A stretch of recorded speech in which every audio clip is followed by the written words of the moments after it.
Os atletas do futuro parecem-se com os atletas de hoje,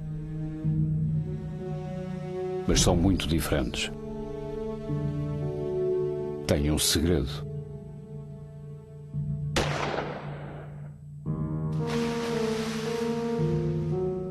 Os atletas do futuro são mutantes genéticos. São dopados geneticamente. Doping, mutação genética.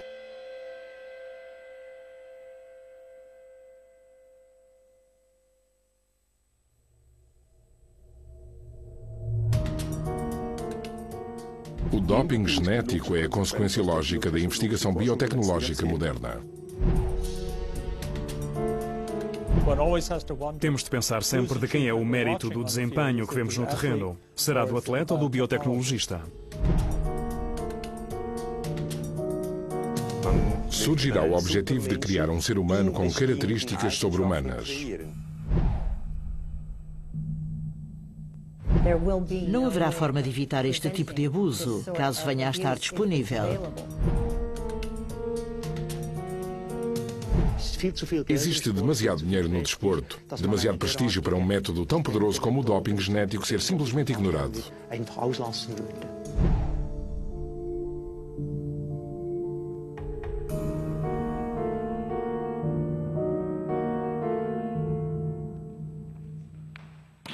Para a maior parte das pessoas, o desporto é um divertimento.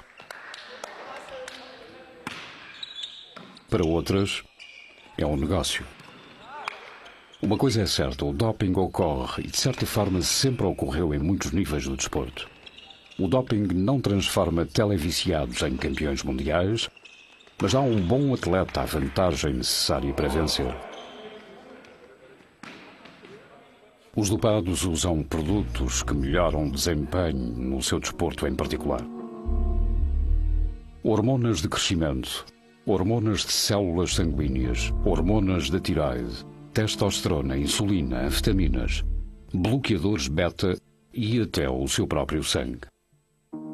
Mas o doping genético torna supérfluos os comprimidos, as injeções e as infusões, porque com a ajuda extra dos genes, é o próprio atleta que produz a substância dopante no seu corpo. Será que o doping genético é o doping perfeito? Acima de um determinado nível, os atletas podem ser confrontados com um controle antidoping a qualquer altura, durante o treino ou até mesmo em casa. O seu nome é Bernd Hopper, da agência antidoping. Convida o atleta a acompanhá-lo até à sala de controle e pergunta-lhe se conhece o procedimento. Os atletas de elite precisam de informar constantemente as autoridades acerca dos seus movimentos. Todo aquele que não for encontrado torna-se suspeito de doping. O controlador dá instruções ao atleta para tirar a sua t-shirt, baixar os calções abaixo dos joelhos e obter uma amostra de urina com 90 milímetros ou mais, se assim o desejar. Mas são poucos os dopados apanhados em controlos como este. Quando o peixe graúdo é apanhado na rede ou quando rebentam os grandes escândalos, tal deve-se normalmente a denúncias. Os métodos de doping modernos são demasiado sofisticados, tal como a máfia que gera as operações. Com o doping genético, as coisas tornar-se-ão ainda mais sofisticadas e eficientes. Estas amostras serão agora levadas para o laboratório. Viajamos até aos Estados Unidos, mais precisamente até San Diego. Na Escola de Medicina da Universidade da Califórnia, encontramos-nos com o homem que lidera a luta contra a ameaça iminente do doping genético. Este é o professor Theodore Friedman, um dos pioneiros da investigação genética e dirigente do grupo de peritos de doping genético da Agência Mundial Antidopagem, ou AMA.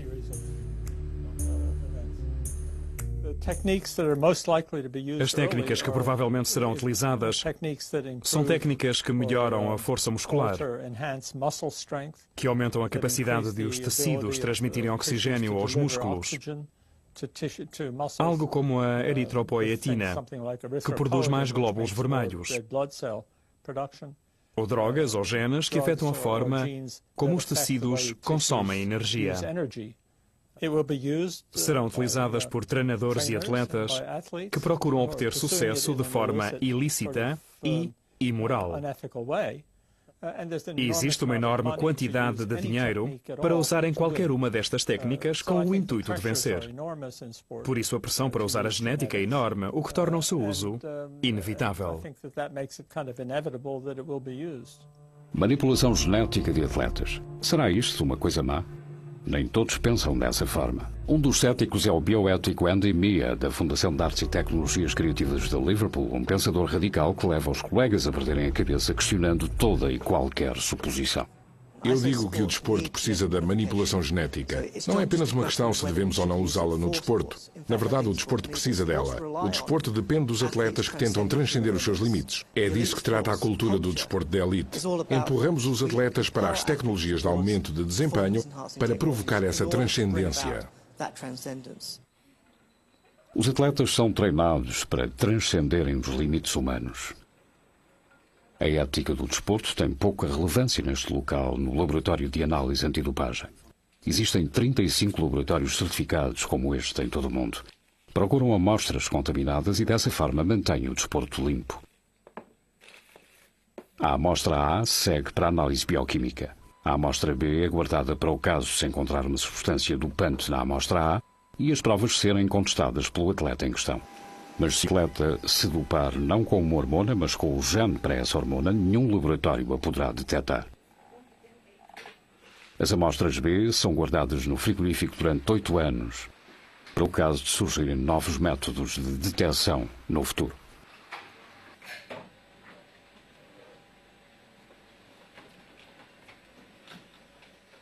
O conhecimento de que algo não pode ser detectado é um fator primário para o abuso. Vimos isso acontecer com os esteroides anabolizantes. Não eram tão eficazes como outras drogas, mas eram tomados por não poderem ser detectados. É o que acontece sempre. A investigação antidoping é conduzida na Universidade Alemã de Desporto em Colónia e em várias outras universidades e laboratórios. Este trabalho é apoiado pela Agência Mundial Antidopagem para vencer a corrida contra o doping genético. Os investigadores em Colónia procuram formas de detectar a manipulação genética do crescimento muscular. Para os ajudar nesta tarefa, são recrutados voluntários que efetuem treino muscular.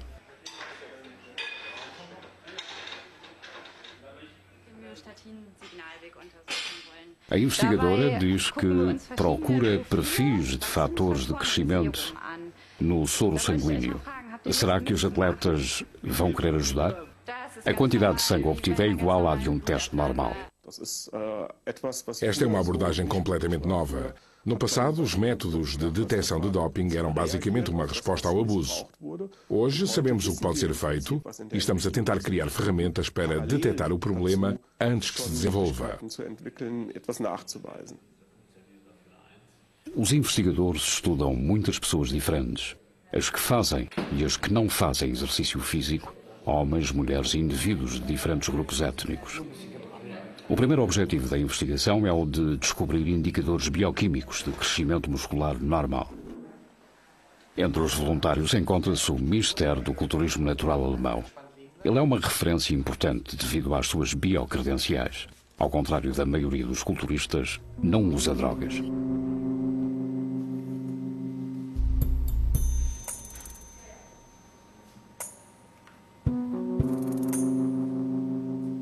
O doping genético não será detectado através da análise de genes no sangue ou na urina. Os genes fazem parte de todas as células do nosso corpo.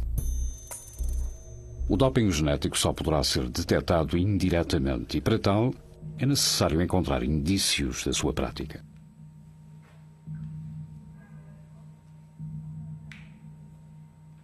Um dos indicadores poderá ser uma substância chamada miostatina, que limita o crescimento muscular. A manipulação genética poderá ser revelada por vestígios ou um nível anormal de miostatina no sangue. Mas o que é que se pode considerar um nível normal? É isso que este estudo pretende mostrar. A importância dos genes no desempenho físico pode ser vista olhando de relance para os anais do desporto. Campeões olímpicos dos 100 metros masculinos, além da medalha, todos têm uma coisa em comum: a cor da pele. Usain Bolt, em Pequim, Justin Gatlin, em Atenas, Maurice Green, em Sydney, Donovan Bailey, em Atlanta, Linford Christie, em Barcelona, Ben Johnson, em Seul, desqualificado por doping, Carl Lewis, em Los Angeles. A exceção aconteceu em 1980. Alan Wells venceu a prova apenas porque os Estados Unidos e outras nações velocistas boicotaram os Jogos de Moscou. O último verdadeiro campeão olímpico branco arrecadou a medalha de ouro há 38 anos, o atleta soviético Valery Borzov, em Munique.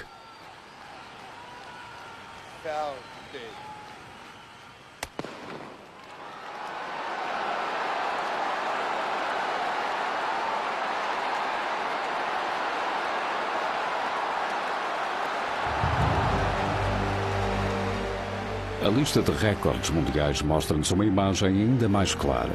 O homem mais rápido do mundo atualmente é Usain Bolt, com um tempo fabuloso de 9 segundos e 58 centésimos. Antes dele, estende-se uma galeria de nomes lendários: Asaf Powell, Carl Lewis, Calvin Smith, Jim Hines. Para encontrarmos um recordista branco, temos de recuar 50 anos. Armin Hari alcançou o seu recorde mundial de 10 segundos em Zurique a 20 de junho de 1960.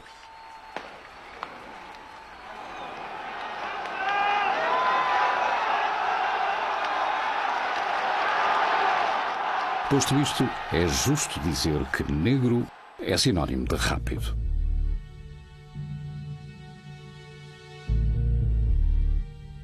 Durante muito tempo, este padrão foi explicado pela chamada teoria do gueto, que dizia que este desporto oferecia a única oportunidade de promoção social para os negros, o que os levava a trabalhar mais e melhor do que os brancos. Mas isto é um disparate. São os genes que fazem a diferença. Está provado cientificamente, mas as pesquisas prosseguem neste laboratório. Estamos na Universidade de Maryland, em Washington, onde o professor Stephen Roth procura genes importantes para o desempenho atlético. Estamos a recorrer a vários sujeitos aos quais iremos medir o seu desempenho cardiovascular, muscular e diferentes aspectos do seu exercício. Iremos obter amostras de ADN e tentar identificar os genes específicos que contribuem para essas variáveis de desempenho.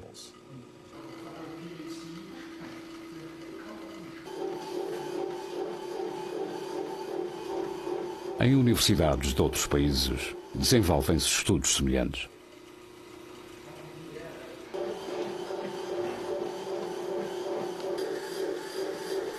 Em conjunto, irão criar uma lista de genes desportivos, genes que são importantes para a força, resistência, velocidade, consumo de oxigênio, transmissão de energia, etc.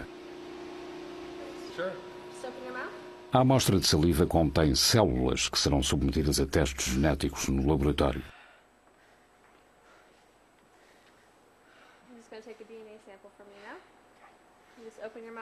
Os cientistas já identificaram mais de 220 genes importantes para o desempenho atlético.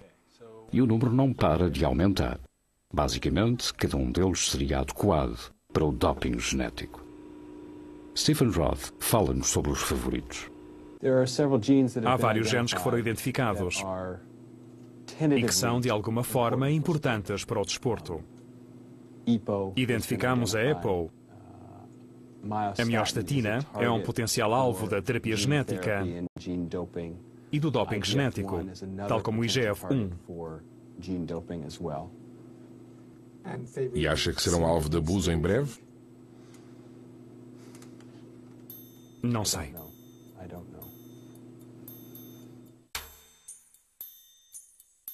A EPO, ou eritropoietina, é uma hormona que estimula a produção de glóbulos vermelhos, importante para a resistência.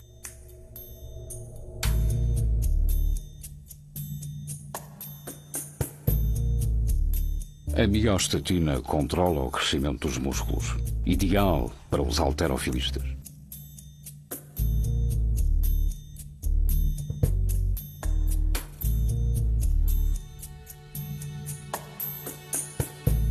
O O IGF-1 também contribui para músculos fortes, interessante para um vasto leque de atletas.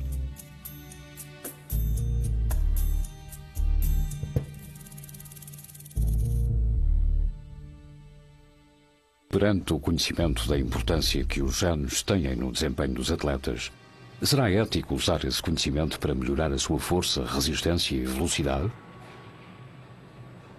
Muitas pessoas questionam se a modificação genética está a fazer o papel de Deus. Se sim, então já o fazemos há muitos anos.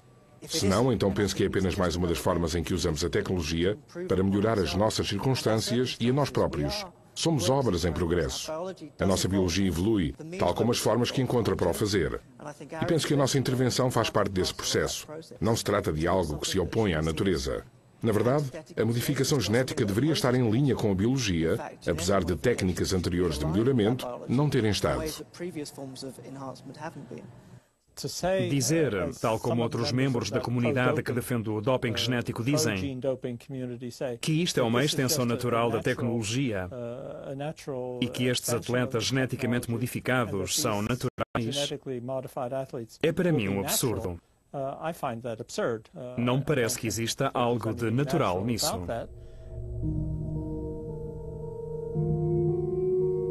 Será que o atleta geneticamente manipulado é uma extensão natural do desenvolvimento humano ou uma criação monstruosa de cientistas a brincarem aos deuses? Ao olharmos para ela, a resposta não nos parece óbvia. Os seus genes determinam o seu desempenho. Mas o que é que os genes fazem exatamente?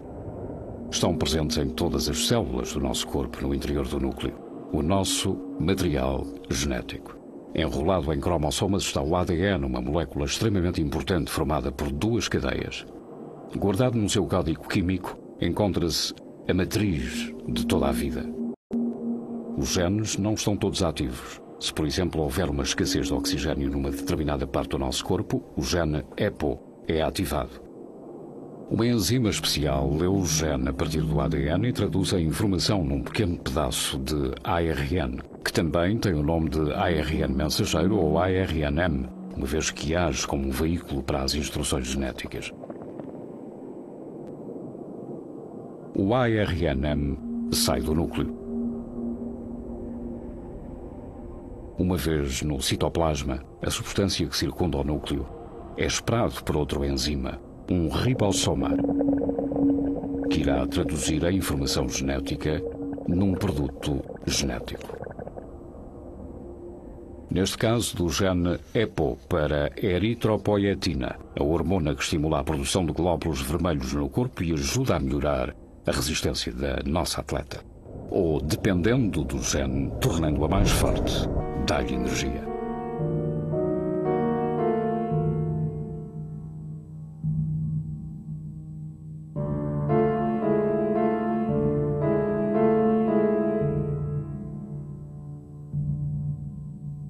O potencial poder de um gene é-nos mostrado nestas imagens do canal CBS. O esquiador é o finlandês Eero Mentrianta, nos Jogos Olímpicos de Inverno de 1960 em Squaw Valley, onde conquistou a sua primeira medalha de ouro. Mentrianta também dominou os Jogos de Inverno seguintes. Foi acusado de doping por repetidas vezes, mas sempre o negou. Só 20 anos mais tarde é que os investigadores que estudavam Mentrianta descobriram uma rara mutação no gene EPO que ajudou o esquiador a realizar feitos sobre-humanos de resistência e cruzar a linha de chegada muito à frente da concorrência. Existe um outro gene que pode ser responsável por um aumento desmedido da força, como nos foi confirmado por um caso no Hospital Charité, em Berlim. Em 2000, nasceu aqui um rapaz excepcional que foi sistematicamente escondido da opinião pública. Recontamos agora a sua história. Os médicos repararam imediatamente que algo de errado se passava com o rapaz, que apesar de ser um recém-nascido, tinha os músculos de um culturista. A primeira suspeita foi a de que sofria de alguma doença. O rapaz foi examinado por um conjunto de especialistas médicos que ficaram estupefactos. Por fim, chegaram a uma explicação. O rapaz tinha um gene defeituoso, o gene da miostatina. A criança tinha uma força anormal. Aos 4 anos e meio era capaz de levantar halteres de 3 quilos com os braços estendidos. É o único ser humano que se conhece com esta anomalia genética. No entanto, esta mutação há muito que se conhece no mundo animal. A raça bovina azul branca belga tem uma mutação natural de gene que produz miostatina, uma hormona que inibe o crescimento muscular. Na sua ausência, os músculos crescem desenfreadamente.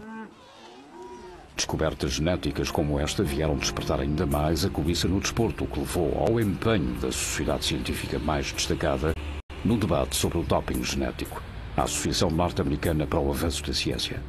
Encontramo-nos com o seu diretor para a ética e lei. Se houver alguma coisa a ganhar, o que em muitos dos casos é dinheiro, haverá pessoas que irão querer abusar da ciência para propósitos malévolos ou imorais. Já foi mostrado por várias vezes, desde os tempos de Galileu e mais ainda, que a ciência pode ser usada de forma imprópria por diferentes organizações e pessoas para servir um propósito com o qual outros poderão não concordar. Mas quando chegar a hora, eles terão a capacidade de o fazer e falo-ão.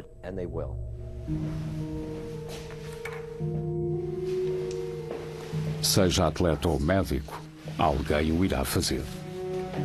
Pegará numa agulha e administrará o primeiro vetor de doping genético. Correm rumores que tal já aconteceu. Não existem provas, ninguém foi condenado, porque não existem procedimentos de teste.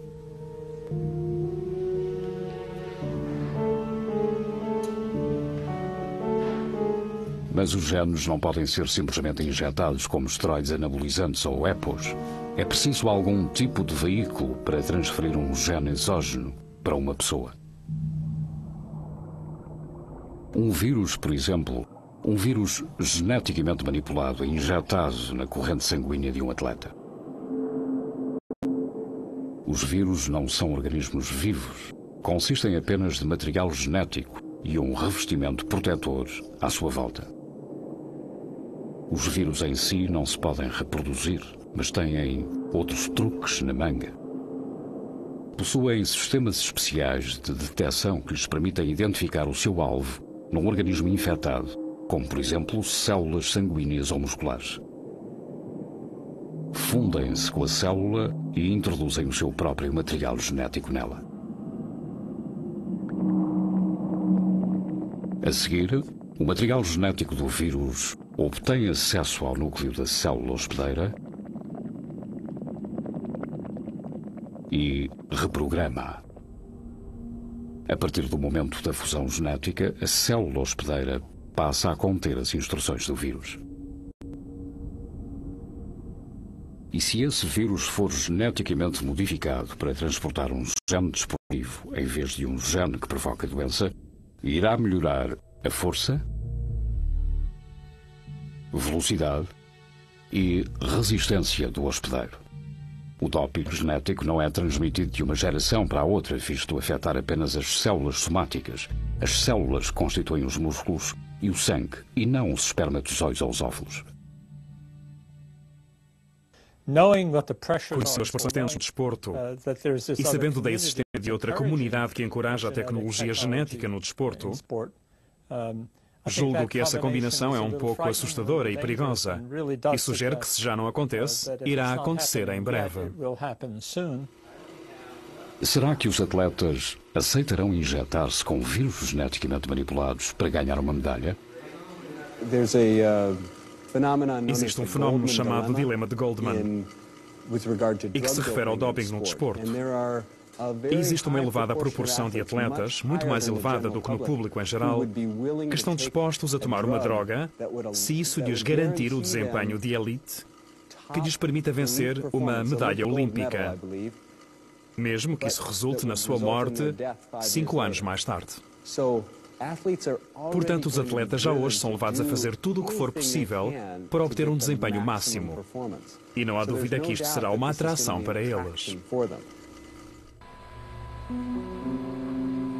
Pagar com a vida por uma medalha de ouro olímpica?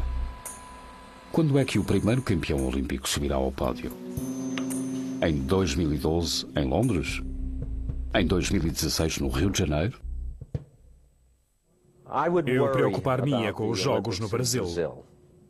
Não sei o que acontecerá antes, mas eu preocupar-me-ia com esses Jogos Olímpicos. Sei que a Agência Mundial Antidopagem está preocupada com as próximas Olimpíadas, mas muito mais ainda com as Olimpíadas no Brasil. E está a tentar desenvolver testes e a aplicar imensos recursos para tentar evitar o que parece inevitável. os métodos são desenvolvidos não como doping genético para atletas, mas como terapia genética para pacientes como Ismail Miftari, de 23 anos de idade. Ismail sofre de distrofia muscular de Duchenne e mal consegue mexer um dedo. Os sintomas surgem por volta dos 2 anos de idade e este problema afeta 1 em cada 5.000 pessoas do sexo masculino. Quando atingem os 15 anos, quase todos precisam de cadeiras de rodas. A seguir, a fala torna-se difícil, tal como engolir e respirar.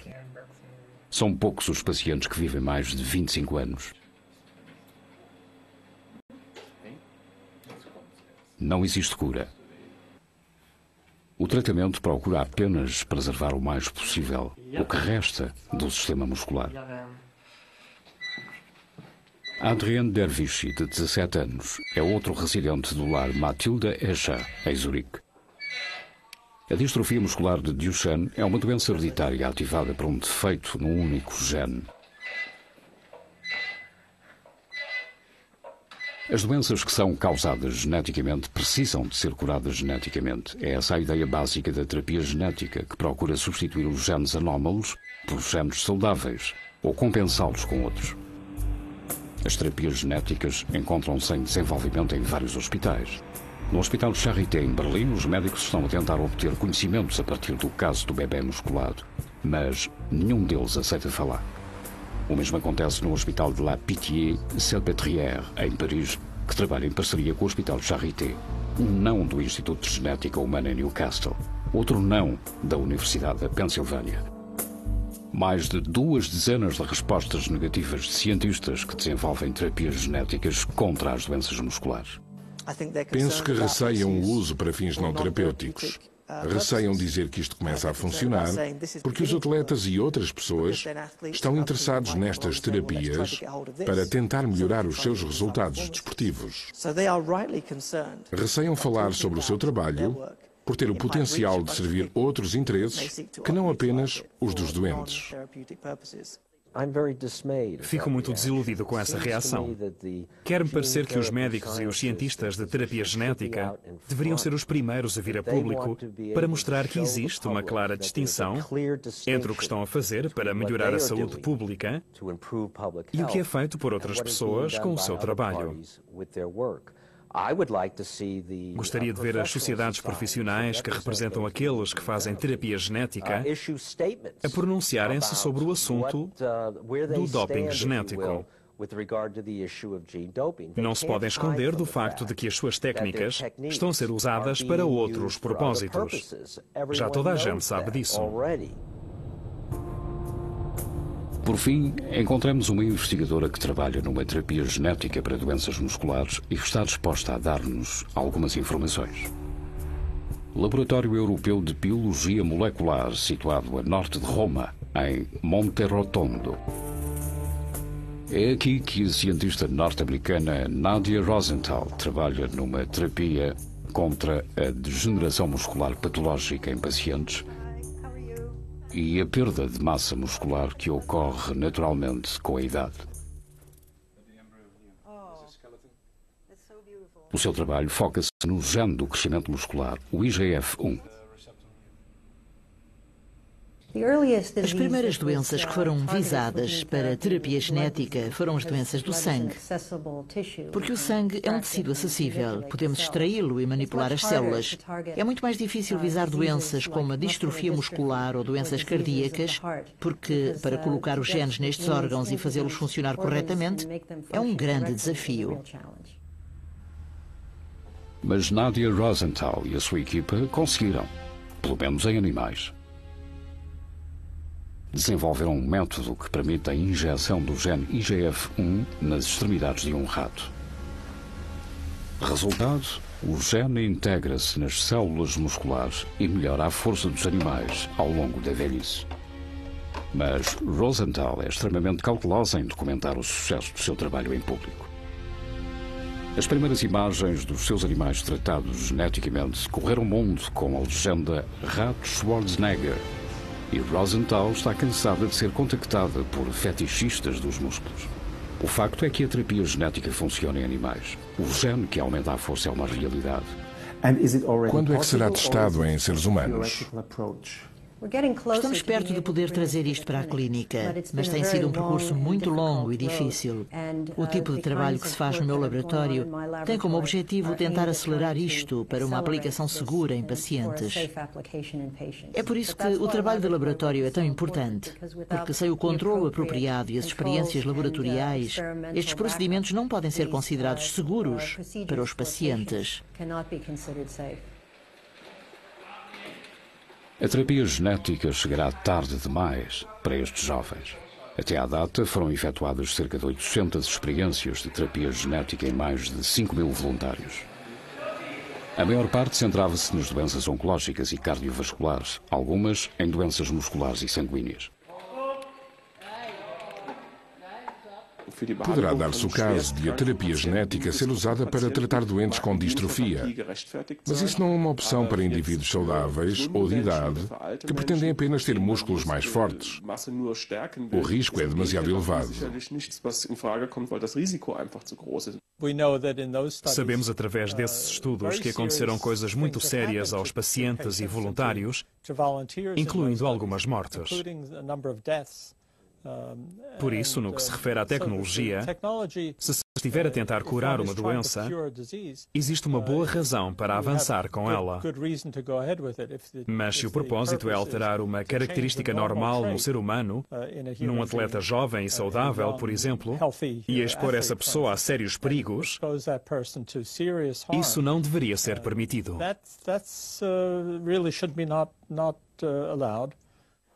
Os atletas já vivem imersos numa cultura tecnológica. Desde o primeiro dia, desde os primeiros Jogos Olímpicos há 2.500 anos, que os atletas recorrem a tecnologias de melhoramento de desempenho. O salto em altura dos antigos Jogos Olímpicos evoluíram através do uso de pesos para impulsionar mais o corpo. Já tinham uma relação com a tecnologia. Hoje, os atletas têm uma relação muito mais sofisticada. Mas trata-se de um equilíbrio entre a tecnologia e a natureza. Não é possível hoje a ideia de que os atletas são assim naturalmente.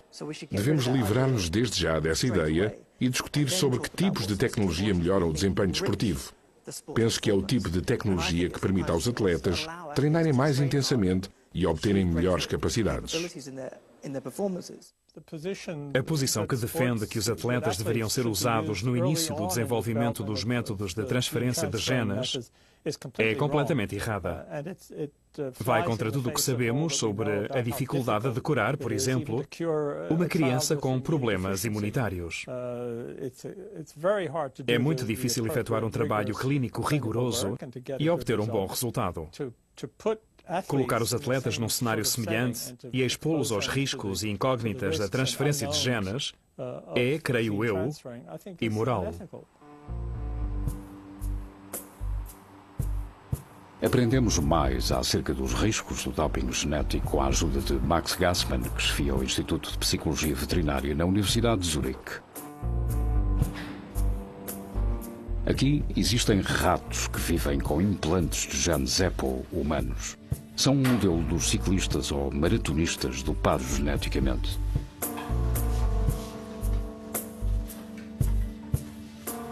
Graças a este gene extra, os ratos produzem enormes quantidades de glóbulos vermelhos, tal como os atletas que atualmente se dopam com o EPO convencional.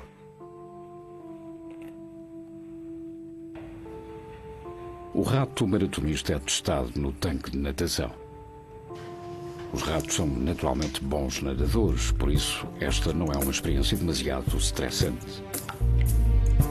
A grande diferença entre as hormonas e o doping genético é que a tomada de hormonas pode ser suspensa. Enquanto um gene implantado dura para sempre, ou pelo menos durante muito tempo. E regular um gene é muito mais complicado do que implantá-lo. Os efeitos secundários são tremendos. Os animais vivem apenas metade do esperado, morrendo a meio caminho da sua esperança de vida. Um rato normal vive cerca de 2 anos, os meus não chegam a viver 1. Os seus vasos sanguíneos rebentam, o fígado fica danificado, os rins falham e ocorre uma degeneração visível do sistema muscular e das células nervosas. Por outras palavras, todo o corpo do animal sofre de exposição prolongada a níveis elevados de EPO no sangue. E quais seriam as consequências para atletas geneticamente dopados? Poderia haver certamente uma vantagem no início. O atleta teria mais glóbulos vermelhos. Mas com o tempo, o sangue torna-se muito espesso. E se o gene EPO não for devidamente controlado, a produção de glóbulos vermelhos continua a crescer até que o sangue se torna demasiado viscoso para fluir. Imagina o trabalho que o coração não teria de efetuar para bombear sangue tão espesso como mel através dos vasos sanguíneos. Max Gassmann é consultado como especialista em casos de EPO perante o Tribunal Desportivo. Além disso, também aconselha a Agência Nacional Suíça de Antidopagem. Matthias Kammer, o diretor, foi um dos primeiros a chamar a atenção para a ameaça do doping genético. Os perigos do doping genético irão certamente afastar um certo número de atletas que já se doparam com drogas convencionais no passado, porque com o doping convencional eles podem parar, com o doping genético, não. Assim sendo, uma vez dopado, para sempre dopado. Este folheto, produzido pela Agência Antidopagem Suíça, tem por objetivo informar os atletas acerca dos riscos do doping genético e atualmente faz também parte da campanha de prevenção em vários países europeus. Mas Kamber não tem ilusões acerca da sua eficácia. A história mostra-nos que as drogas de melhoramento de desempenho, usadas para curar uma doença, são mais cedo ou mais tarde usadas no desporto. Tudo o que produza vencedores é adotado, por muito sérios que os avisos sejam. Olhemos, por exemplo, para os avanços na eritropoetina.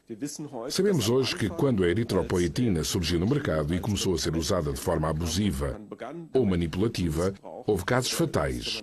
Houve muitos ciclistas que morreram, por exemplo. Sabemos também que os esteroides anabolizantes têm efeitos secundários tremendos, dos quais o utilizador se apercebe rapidamente. E, no entanto, as pessoas continuam a tomá-los. Mas há notícias de sucesso numa das frentes vindas da Universidade Alemã de Desporto, em Colónia.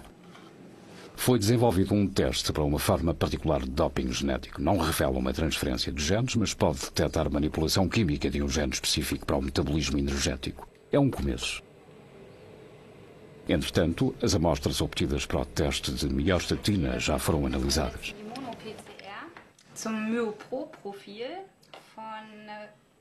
A investigadora mostra a Patrick Dill os perfis de proteínas dos culturistas naturais e dos sujeitos de controle, e a seguir olha para as curvas de amplificação dos culturistas naturais. O bioquímico repara que todas elas se deslocaram para a esquerda, o que significa que deveria haver mais proteínas no soro. Significa isto que se encontrou um teste para a miostatina?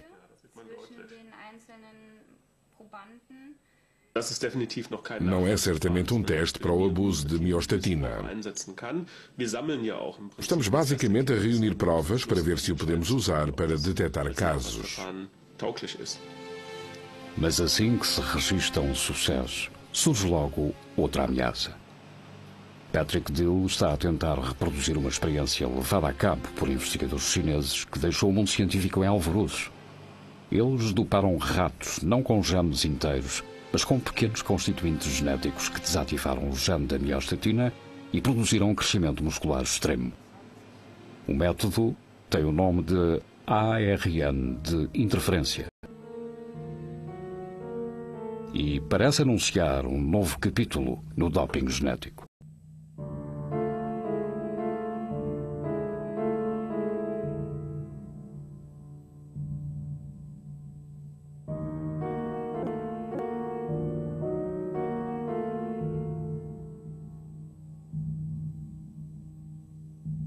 Os geneticistas acreditam que o ARN de interferência será usado no futuro, em todo o tipo de áreas. Funciona utilizando fragmentos genéticos minúsculos conhecidos por pequenos interferentes, ou ARNI, que têm a capacidade de desativar qualquer gene. As moléculas encontram-se à venda, incluindo a internet, e são programadas para neutralizar um gene específico. Quando o ARNI penetra numa célula, a molécula de dupla cadeia é clivada por uma enzima produzida no corpo. Podemos dizer que a bomba está agora ativada, à espera que a mensagem do gene-alvo seja enviada a partir do núcleo numa substância mensageira, o ARNM. O ARNM e o ARNI encaixam na perfeição. Concluído o emparelhamento, uma outra enzima entra em ação e destrói a dupla cadeia. Desta forma, o gene é impedido de se traduzir no seu produto. O gene é silenciado. A questão alarmante acerca da experiência chinesa é a seguinte: o ARNI não foi injetado nos ratos através de um procedimento complexo, foi simplesmente ingerido. Patrick Dill está extremamente preocupado. Se assim for, trata-se de um cenário muito preocupante. Estas pequenas moléculas são muito fáceis de produzir. Por isso, se puderem ser engolidas e provocar o efeito desejado, temos todos os ingredientes para uma receita de abuso. Em especial nos desportos mais populares. Estima-se que cerca de 15 milhões de pessoas em todo o mundo abusem de esteroides anabolizantes para aumentar os músculos, apesar dos efeitos secundários como insuficiência hepática, tumores e impotência. E agora já se avistam os potenciadores musculares genéticos. São desenvolvidos como medicação e não para doping. Contudo, os investigadores não têm acesso aos programas de pesquisa e desenvolvimento das empresas farmacêuticas. Por isso não têm informação para desenvolver testes numa fase inicial. Claro que é frustrante, porque sabemos que este material existe. Existem estudos clínicos, existe sangue desses estudos, e só precisaríamos de alguns mililitros de sangue para averiguar se o procedimento de teste funciona. Isso aponta para um outro fator-chave, que são as empresas farmacêuticas. Têm aqui uma oportunidade de trabalhar com as autoridades para garantirem que os produtos que produzem não são usados para o doping genético. O que mostra que a verdadeira droga é o dinheiro. O desporto é um negócio, os fármacos são um negócio, e até a ciência é um negócio.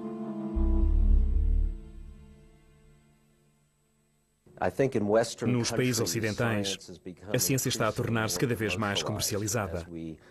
À medida que tentamos fazer ciência simples e aplicá-la na esfera pública, digamos assim.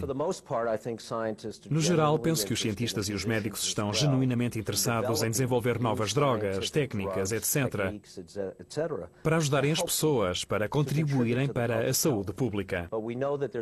Mas sabemos que há um lado escuro e que algumas destas coisas podem ser usadas para outros fins, como o doping desportivo. Sabemos que houve pelo menos um treinador interessado na terapia genética, presumivelmente para usar em atletas.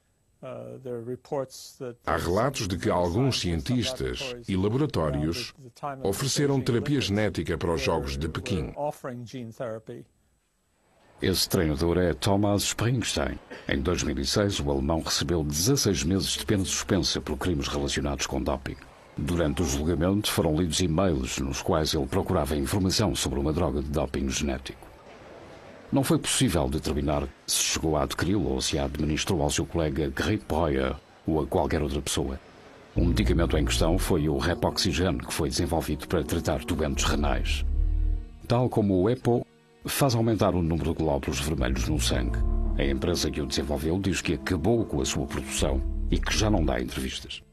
Isto mostra-nos que a disposição está lá, que não é absurdo presumir que as pessoas não se afastem da terapia genética e não se apercebam dos riscos que correm. Mostra-nos basicamente que as pessoas estão preparadas para correr qualquer risco, o que não me surpreende minimamente, porque nunca vimos nada disto em termos de doping. De volta a Liverpool, O bioético Andy Mia entende que o debate sobre o doping genético está demasiado focado no abuso da terapia genética. Sempre olhei para o debate sobre o melhoramento no desporto de um ponto de vista muito mais amplo. Nós já fazemos parte de uma cultura de melhoramento. A sociedade irá começar a usar estas técnicas para todos os fins. A questão está em saber se o desporto irá ficar para trás, com as suas leis antiquadas de antidopagem, ou se continuará a ser relevante para a sociedade e adaptar-se. E à medida que a nossa sociedade começar a encontrar formas de tornar a modificação genética mais segura, para usos não terapêuticos, entraremos num mundo onde o desporto precisa de progredir e aceitar que existem práticas em que os atletas, geneticamente modificados, são aceitáveis. Visto dessa forma, o desporto tornar-se-á num circo, como a luta livre ou o wrestling. Deixará de ser um desporto como o conhecemos hoje. E o desporto atual não se pode dar ao luxo de seguir por esse caminho. Será que o que está em jogo é o futuro do desporto ou o futuro da sociedade como um todo? Que espaço terá o mérito no desporto de competição do futuro? Será que os métodos que foram desenvolvidos como terapias para doenças graves e usadas em indivíduos saudáveis serão aceitáveis? Os cientistas não hesitam em falar de abuso, mas Andy Mia não partilha da mesma opinião. A tecnologia sempre evoluiu a partir de um método de ajudar pessoas que sofriam de doença. Mas para a tecnologia poder inovar, também vimos exemplos onde a implementação para aqueles que eram saudáveis podia ser uma forma de ajudar a ciência a avançar. Se olharmos para o exemplo comercial da cirurgia cosmética, vemos que permitiu o desenvolvimento de técnicas que podem ser benéficas e amplificar as capacidades das intervenções terapêuticas. Por isso, não vejo que o desejo de tratar pessoas doentes seja contrário ao desejo das pessoas usarem essas técnicas para melhorar a sua vida. Podem muito bem complementar-se. Temos o exemplo das doenças relacionadas com a idade. Os idosos sofrem lesões e acidentes porque os seus músculos já não são suficientemente fortes. Os custos para o sistema de saúde são imensos. Se os investigadores como Nadia Rosenthal desenvolverem uma terapia genética que fortaleça os músculos debilitados, será que conseguiremos restringir o seu uso ao tratamento dos mais gravemente doentes? Ou estará também disponível para os mais velhos? Inicialmente com o intuito de reduzir os custos com a saúde, a seguir para os ajudar a manterem-se ativos e com mobilidade durante mais tempo, e por fim como uma droga social? Enquanto sociedade, apoiamos a qualidade de vida que queremos promover além da terapia, além do que é natural. Na verdade, estamos interessados em manter as pessoas em forma, permitindo-lhes realizar as tarefas que desejam e apoiá-las o melhor que pudermos.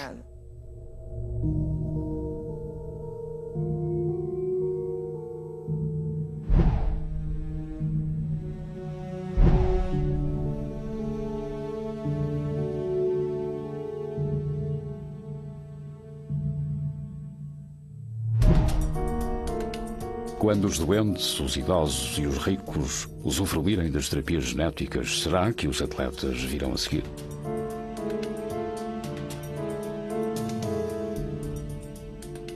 Será que nessa altura falaremos de doping, terapia ou melhoramento de desempenho? É assunto que dá que pensar ao pai da terapia genética e especialista em doping genético para a Agência Mundial Antidopagem, Theodore Friedman. Os atletas não devem ser arredados das tecnologias que se encontram disponíveis ao público em geral, como, por exemplo, os pacientes com doenças musculares. Certamente que estas técnicas podem ser usadas para ajudar a tratar e a prevenir lesões desportivas. É algo que fará parte do desporto, desde que seja feito de forma aberta e de acordo com as regras do desporto. Trata-se de um grande desafio ético para o desporto. Talvez haja uma forma de fazer com que o possível se torne permissível dentro de certos limites. Mas é precisamente esse debate que já devia ter acontecido e que ainda não aconteceu. É preciso abordar este assunto o quanto antes, porque quando a terapia genética for uma realidade, iremos precisar de respostas.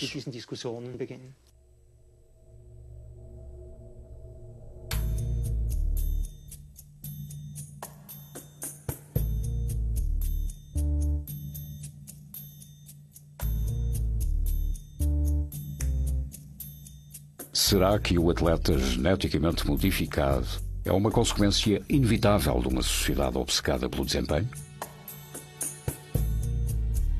Ninguém sabe se algum cientista, algures, já usou a seringa genética.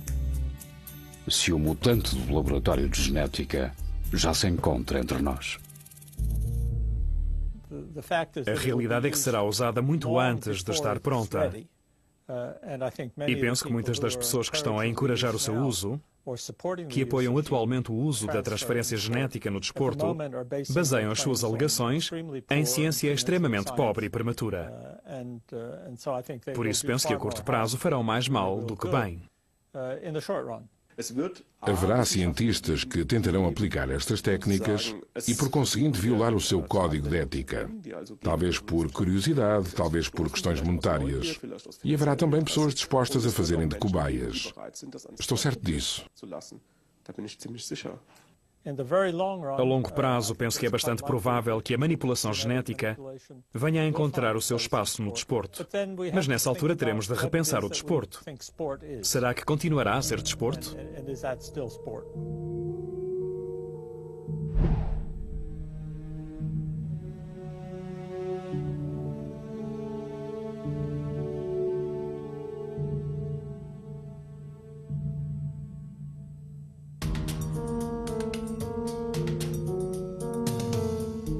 Versão portuguesa via satélite.